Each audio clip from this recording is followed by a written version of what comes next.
나는 저항한다. 저는 지금 현역 의경으로 복무를 하다 특별예방을 나와 부대에 복귀하지 않고 병역 거부를 하겠다고 선언하려 합니다. 분명 쉽지 않은 결정이었습니다. 이런 결정이 야기할 수 있는 수많은 고통과 상처들, 특히 제 부모님들이 겪으실 일을 수없이 생각했고 그것들을 머릿속에 그려보는 과정은 괴로운 시간들이었습니다. 그런데도 저는 저항을 이야기하고 있습니다. 저항. 꽤나 거창하게 들리죠? 하지만 제가 하려는 일은 엄청난 대의를 가진 일이 아닙니다.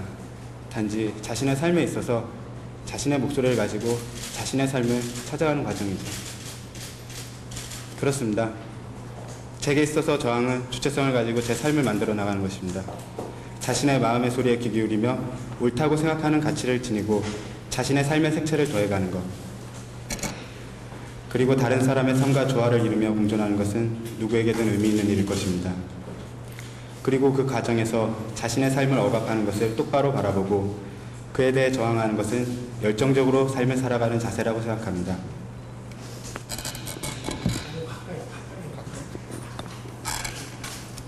죄송합니다.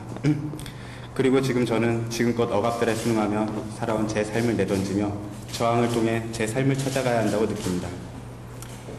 저는 지난 2월 지원을 통해 의무경찰로 입대했습니다. 이런 결정에 대해 수많은 비난이 있을 수 있다고 생각합니다. 특히 지금의 제 결정과 관련해서 말이죠. 저는 기본적으로 징병제 회의적인 입장이었지만 제가 속한 공동체를 위해서 복무하게 된다면 저나 사회를 위해 뭔가 의미 있는 일을 복무하고 싶었습니다. 고민 끝에 선택한 길은 의무경찰이었죠. 하지만 제 생각과는 많이 달랐고 그에 대해 무책임한 선택이란 비판이 있을 수도 있습니다. 하지만 그렇다고 해서 부당한 명령을 거부할 권리라는 것이 퇴색한다고는 생각하지 않습니다. 의경으로 있는 동안 제가 느낀 건 언제고 우리는 권력에 의해서 원치 않는 상황에 놓일 수 있다는 것입니다. 지난 몇 달간의 촛불 집회를 진압대원의 입장에서 바라보며 전 이런 생각을 했어요. 촛불을 들면서 많은 사람들이 이야기하는 것들, 미국과의 소고기 재협상 요구, 공기업 의료보험 민영화 반대, 경쟁으로 내모는 교육제도에 대한 반대, 이런 것들이 어떤 이런 목소리로 느껴지더군요. 권력은 언제든지 우리의 삶을 위협할 수 있고 그것에 대해 우리는 더 이상 위협받지 않고 살고 싶다라는 목소리로 말이에요. 촛불 집회에서 사람들은 하나의 주제에 다양한 목소리를 가지고 모였고 물론 여러 가지 모습이 있긴 했지만 기본적으로 비장한 투쟁이 아닌 자신과 공동체의 삶을 위한 즐거운 축제였습니다. 하지만 삶을 위협하는 권력에게는 그런 축제에 대해 어떤 소통의 의지도 느껴지지 않았습니다. 오히려 제 또래의 젊은이들과 그들과 같은 시대를 사는 시민들을 서로 적개심을 가지고 맞붙어야 하는 상황으로 내몰았죠. 저와 같은 친구들이 특별히 악랄해서 시민들과 대치하고 그들을 적으로 진압하기 위해서 나섰을까요? 모두가 저처럼 가족과 공동체의 구성원들을 위해서 2년이라는 시간을 복무하기로 한 사람들입니다. 그들 중에 누가 집회를 참여한 사람들을 공격하겠다는 마음가짐을 가졌겠어요. 하지만 권력은 시위대는 적이 아니라고 명심하라는 위선적인 말을 하면서도 실질적으로는 이미 우리에게 시민들을 적으로 상정하게 하고 언제든 공격할 태세를 갖추게 만들어 놓습니다. 이렇게 보이지 않는 힘 앞에서 개인은 무력해집니다. 방패를 들고 시민들 앞에 설 때, 폭력을 어떤 식으로든 가하게 될 때, 폭력을 유지시키는 일을 할 때 저는 감히 그런 명령을 거부할 생각을 하지 못하고 제게 주어지는 상처를 고스란히 받아들일 수밖에 없었습니다. 모두가 마찬가지예요. 우리를 사지로 내모는 권력은 어디로 숨어있는지 보이지도 않고 암묵적으로 그저 적으로 상정된 시위대를 향해서 분노를 표출하고 상처를 덮고 합리화시키는 과정이 있을 뿐이죠. 이런 나날이 반복되면서 저는 제 인간성이 하얗게 타버리는 기분이었습니다.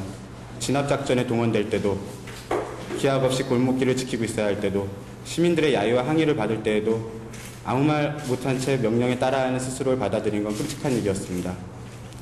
근무 시간이 늘어나고 육체적으로 고통이 따르는 건 감수할 수 있었지만 그렇게 제가 한 일이 대체 어떤 것을 지키기 위한 것인가를 생각하면 더 괴로워지더군요. 누구도 그런 것에 대해서 말하는 사람은 없었지만 사회의 질서와 안녕을 위해서라면 가스물의 젊은이들이 폭력적인 억압의 도구가 되어도 괜찮다는 말입니까? 그런 정당성은 대체 누가 보장해 준단 말입니까? 힘든 시간 동안 저는 일단 어떤 식으로는 도피를 못했겠지만 어느 순간 더 이상 도피는 답이 아니라는 생각이 들더군요. 어디에 있든 제가 그곳에 남아있는 한 결국 억압의 구조를 유지시키는 데 입주할 것이고 그건 눈 가리고 아웅하는 일일 뿐이다 싶었습니다. 무엇보다 제가 남은 삶을 주체적으로 정립해 나가는 데 있어서 제 마음의 소리에 귀 기울이고 지금 저를 억압하는 것에 대해 분명한 목소리로 저항하는 것이 필요하다고 느꼈습니다. 이대로 부당하다고 생각하는 명령에 순응하고 가해지는 상처를 외면해 나가다 보면 스스로에게 이율배반적이고 껍데기뿐인 인간으로 남을 거란 불안도 있었고요. 가해자로서, 피해자로서의 상처를 극복하는 방법, 고민 속에 흐려져가는 삶을 재정립하는 방법은 바로 저항이었습니다. 돌이켜보면 지금까지 제 삶을 억압하는 것들에 대해 늘 타협해왔을 뿐이지 자신있게 저항한 적이 한 번도 없다고 느껴지더군요. 이번 기회는 제 삶의 중요한 전환점으로 느껴졌습니다. 힘들고 괴로운 일이 많겠지만 제가 원하는 저를 찾아간다는 것은 어떤 방면에서는 즐겁다고 느껴지기도 했습니다. 주변에서 흔히 걱정하는 것처럼 전 스스로를 어지러운 전국의 희생양이나 순교자로 생각하지 않습니다. 그렇다고 이런 분위기를 탄 영웅이 되고 싶은 생각도 없어요. 정략적인 이해관계에 휘둘리거나 어떤 이득을 취할 생각도 없고요. 전 단지 스스로에게 인정될 수 있고 타인과 평화롭게 조화를 이루는 그런 평범한 삶을 살고 싶었을 뿐이고 그런 스스로의 욕망에 충실할 뿐이에요. 비장한 각오의 투쟁을 선언하고 싶진 않군요. 전 저항의 과정은 즐거워야 한다고 생각해요.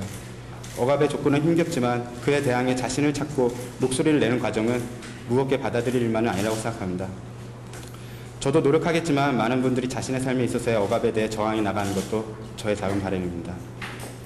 제가 하는 행동을 통해 저는 제 삶의 주인이 되어간다고 느끼고 아울러 폭력이 강요되고 반복되는 지금의 구조들도 해결될 수 있었으면 좋겠습니다. 저처럼 상처를 받을 수많은 젊은이들이 오늘도 고통 속에 밤을 지새운 일만큼은 이제 그만둬야 하지 않을까요? 끝으로 제 얘기를 듣고 저를 도와주시며 지금도 함께해 주시는 많은 분들께 감사드립니다. 특히 못난 아들을 위해서 상처를 감수하고 이해하고 제 편이 되어주시는 어려운 결정 내리신 부모님께 다시 한번 고맙고 사랑한다는 말씀을 드립니다. 감사합니다. 지금 입고 있는 인생의 기동법을 벗고 편안한 상태에서 제가 좀 더 대화를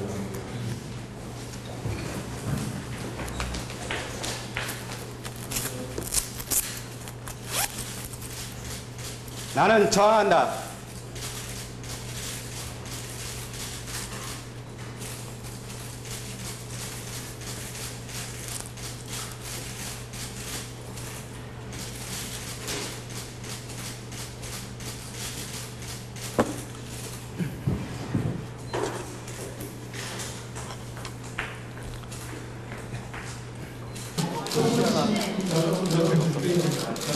감사합니다.